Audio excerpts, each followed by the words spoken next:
हम सब उन कई सारी बातों को सीख सकते हैं। इतना गौरवशाली हमारा अतीत है। आज कलाकारों के माध्यम से एक बार फिर हमारे यशस्वी प्रधानमंत्री का अभिनंदन करें। श्रीमान नरेंद्र मोदी जी का जो कितने प्रकार से काम कर रहे हैं, जोरदार अभिनंदन करें माननीय मोदी जी का,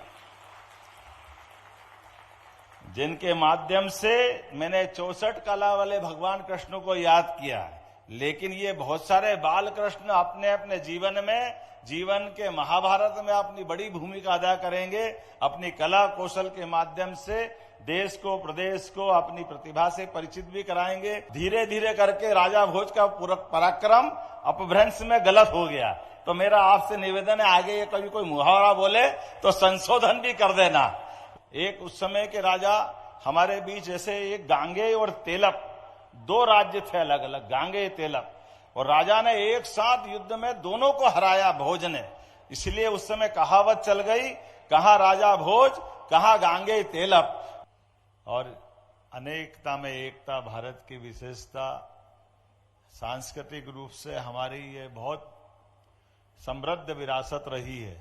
वो बहुत बड़ा उनका पराक्रम का इतिहास जुड़ा हुआ है। जाने अनजाने हमसे गलती हो जाती है, लेकिन कला की क्या महत्ता मैंने बताने का प्रयास किया।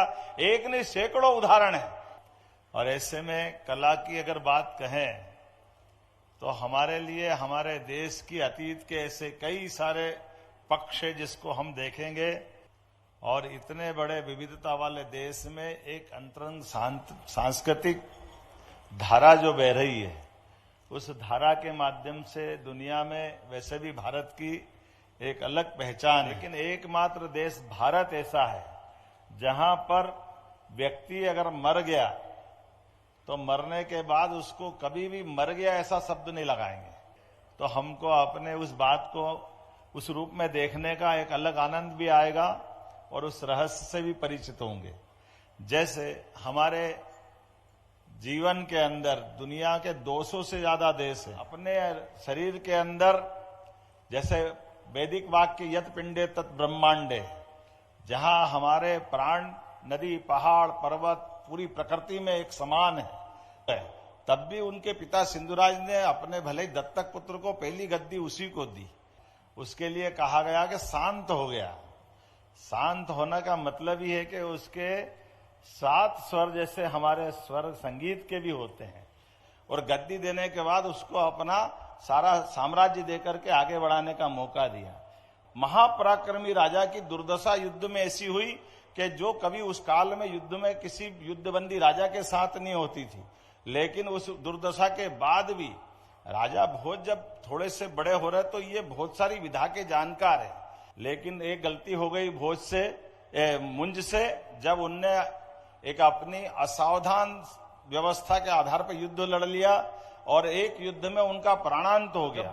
मालूम पड़ा कि भोज शांत होकर राजा मुंज शांत हो गए और राजा भोज को मौका मिला और सेना ने कहा कि अपने को बदला लेने जाना है, लिखने के, पढ़ने के, आयुर्वेद के, कविता के, साहित्य के, श्रृंगार के, सब प्रकार के गुणों से युक्त। उस प्रस्तुति के बलबूते पर राजा का खून खोल उठा और उसने एक साथ युद्ध किया 2 बड़ी बड़ी सेनाओं से।